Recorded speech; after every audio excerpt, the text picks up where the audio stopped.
in this rather extended series on the inner life, and I'd like to read as a background two things. One is a quotation from one of the Psalms, and the other is the final paragraph in Herman Hagedorn's The Bomb Fell on America. What is man? And the last line of that is one of the great statements in American literature. The line is, we died, but you who live must do a harder thing than dying is. For you must think, and ghosts shall drive you on. It's a great line. Then, coming out of the Second World War, he ends his rather long and in some ways laborious poem with this paragraph, these lines rather. There is power in the human soul, said the Lord, when you break through and set it free. Like the power of the atom, more powerful than the atom, it can control the atom. The only thing in the world that can. I told you that the atom is the greatest force in the world save one. And that one is the human soul. Now, I'd like to add one more thing, and this is not going to be a sermon made up of quotation.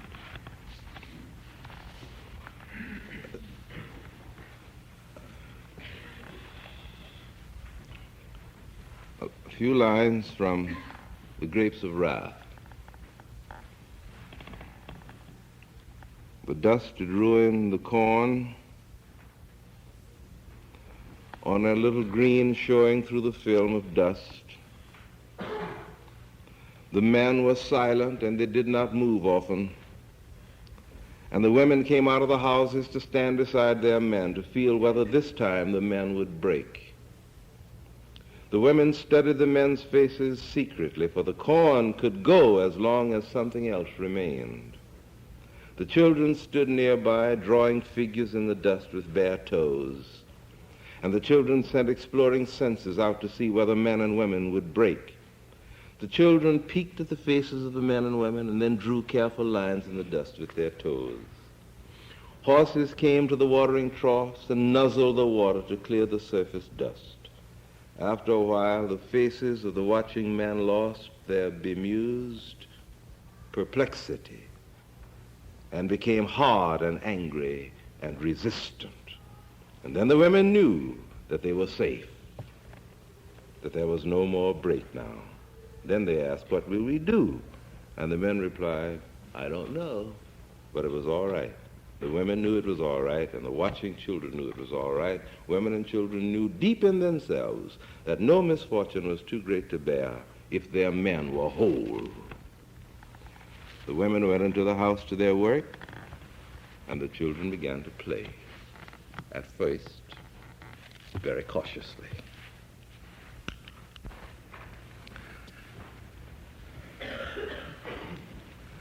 I want to do something this morning that I'm sure that I cannot do. I've been working towards it in all this series, knowing all the time that when I faced it, it would not be possible. But I'm comforted by a statement that one of my professors made to a senior in the class in preaching. This young fellow had done a miserable job, and the class, each one, after the pattern of his own insecurity, told this young man that he had done a very terrible job. The professor who was a wise and good man and intelligent. Listen to all that we had to say about Bailey Hathaway's bad sermon. And then his only comment was this: the minister is never under obligation to preach a great sermon, but he is always under obligation to wrestle with a great idea. So I take comfort.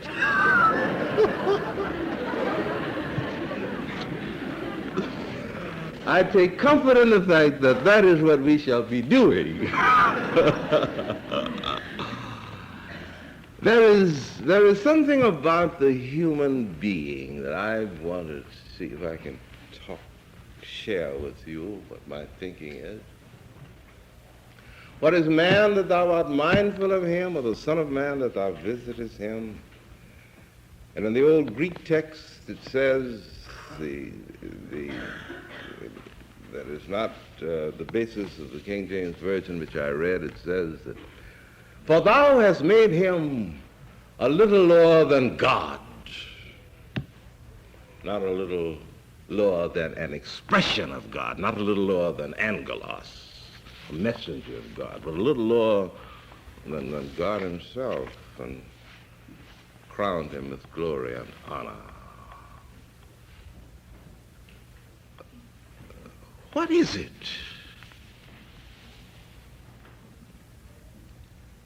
about you that is limitless in its power?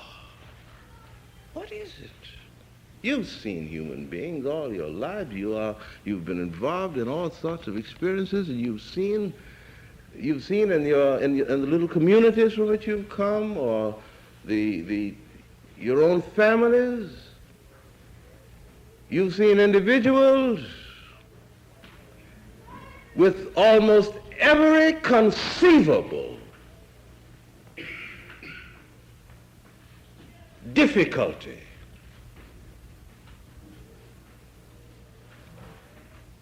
You've seen life close in around them, taking thing by thing from them in terms of their health, in terms of their jobs, in terms of their loved ones, in terms of their homes.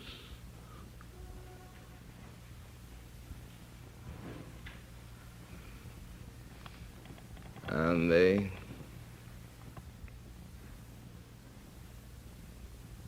don't give up.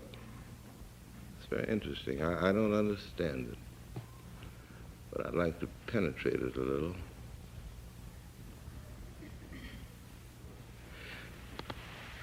Our civilization, despite its inadequacies and its limitations, our civilization is built upon one or two very basic religious beliefs. And one of those beliefs has to do with the thing that's on my mind. It is a belief in the infinite value and the infinite worth of the human spirit, the human soul, the human being. And that has become so much a part of the common coin of our thinking, so much a part of the formality of our value judgments, that it is for most of us an intellectual exercise. It is inherent in our Constitution. It is inherent in the Bill of Rights. It's a part of the ethic of our faith.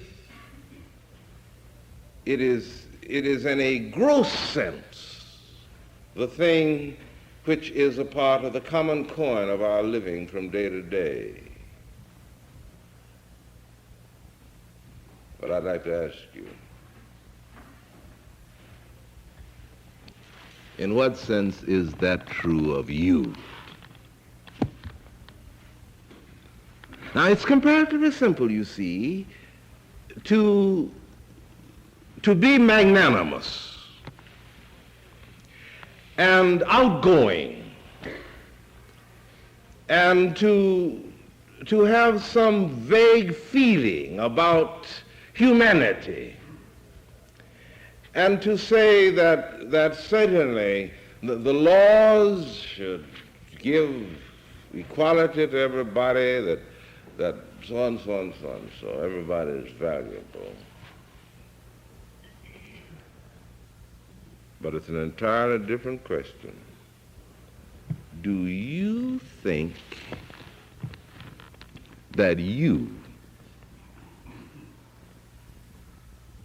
are of infinite worth?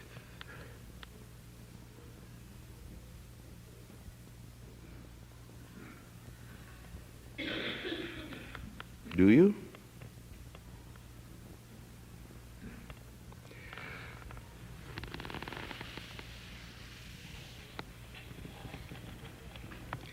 As you examine your own life, not anyone else's this morning, as you examine your own life,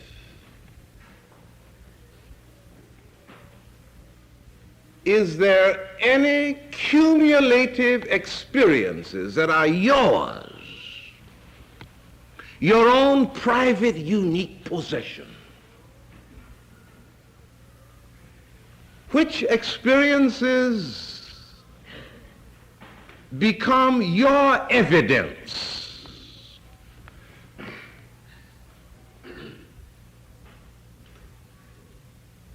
to which you appeal when you raise this personal question as affecting you?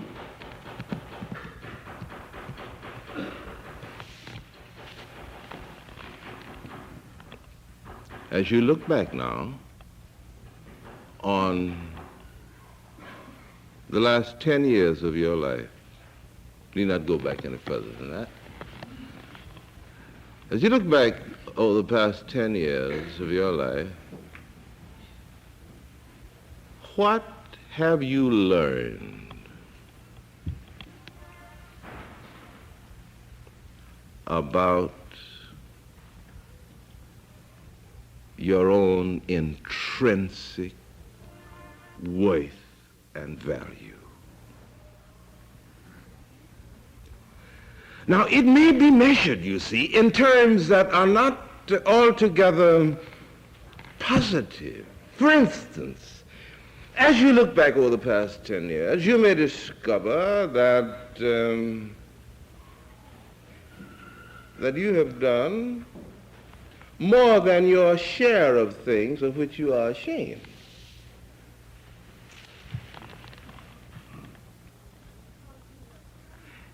And because you have done these things, therefore that argues against your intrinsic worthfulness and value.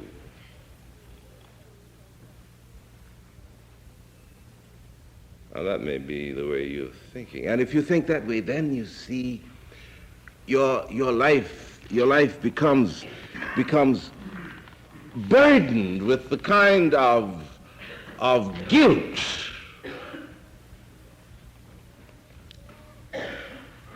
for which you cannot find a solution because you can't turn back the wheels of time.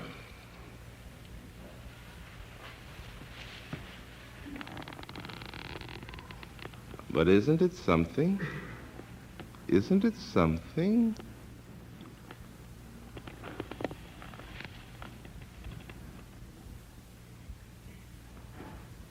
to be able to be ashamed Think about it. I'm not urging you to go out and just gloat over the fact that you are ashamed. I don't mean that, but I'm dead in earnest about this. That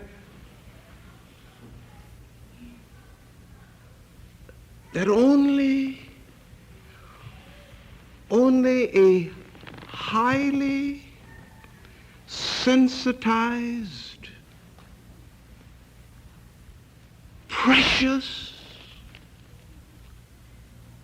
spirit can register a sense of ashamedness, a sense of degradation even.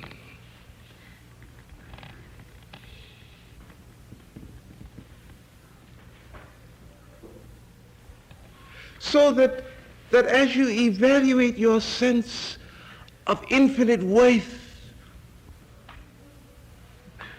even your awareness of deliberate failures for which you take full of responsibility. But as you look back upon them, you see how awful, A-W-E-F-U-L, they are. That you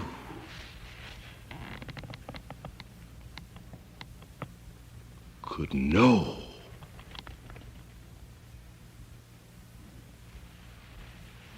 that this thing was wrong.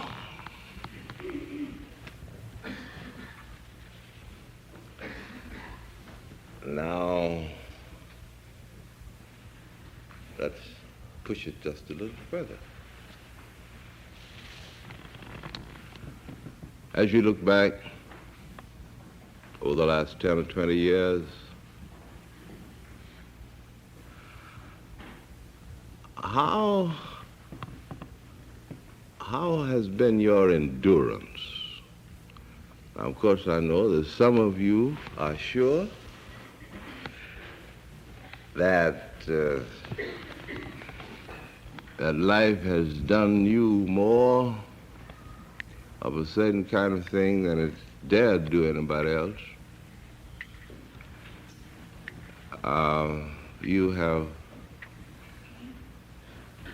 You may be one of those human spirits like like the man that Romain Rolland describes in Jean Christophe.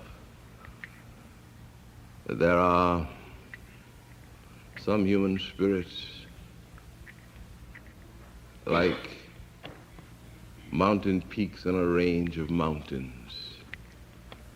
And every time the clouds are low and the lightning begins to play, the lightning always moves around certain peaks. Other peaks, the lightning leaves completely alone. But they're always, the lightning plays around those peaks all the time. And Rolland says that the lightning does that because there are certain minerals in those peaks that keep calling the lightning, you know? When I was a senior in college, a very famous minister in our town died, and there was the dean of all the ministers who always preached the funerals of all the other ministers who died. And his funerals were always crowded because he said exactly what he thought, paying no attention to all of the niceties of the situation, and therefore people who were a bit sadistic in their temperaments always came to the funerals to get certain satisfactions. So there was certain man who died, minister, and he was a great preacher, and he knew it. And when he died, this minister at his funeral said these words: "There are some people who,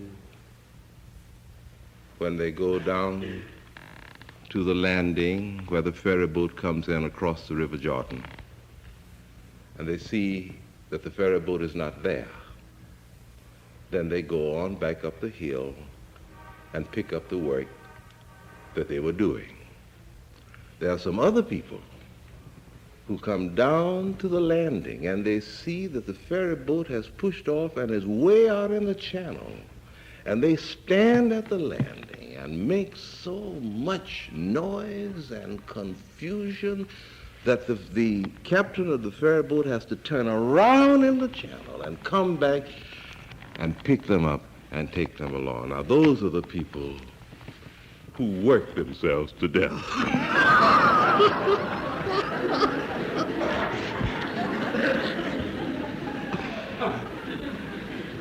And our brother who is here before us is such a man. Now it may be that you are that kind of person who attracts who seems to attract all of the negative things, the difficulties. I know that I felt that way when I was a boy, that whenever all the crowd of boys were going away and a dog got after us, the dog always made for me. For some, it was, and I felt, and finally I began welcoming it in my mind because I knew it was going to happen. I had another friend who said, "Every time I must make a crucial decision, I know that I must make the wrong decision."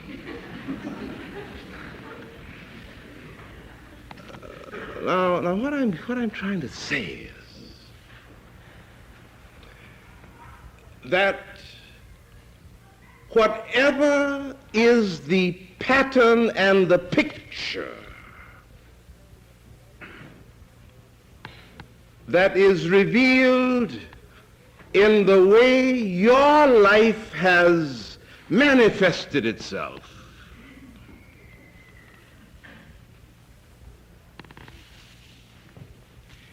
if you look at it in its totality, you will see clearly that the meaning of your life can be summarized in the way in which the deepest things in you,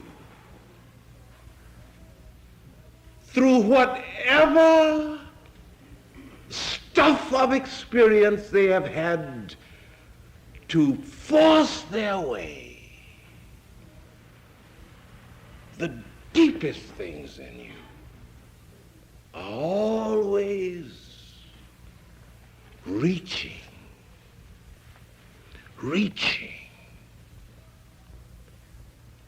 for the deepest things in life. And once you see that, then all of your experiences become your teachers,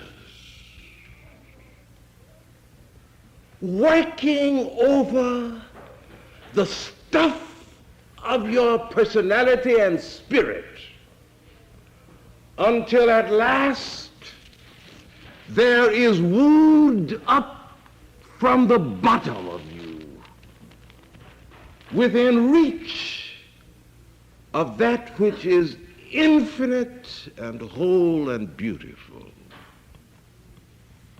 the thing that will make you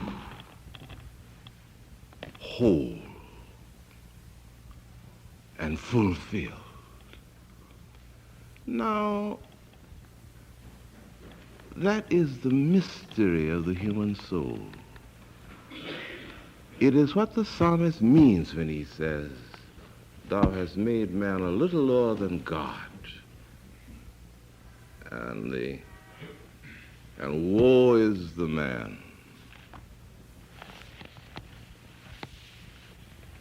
who dishonors the movement of the deepest thing in him as it reaches out to the deepest thing in life." And to have that kind of fulfillment as the potential for the human spirit makes of man indeed a son of God. And it's true with every kind of man, whether he's rich or poor, ignorant or learned, whether full-minded or half-minded, whether he's male or female.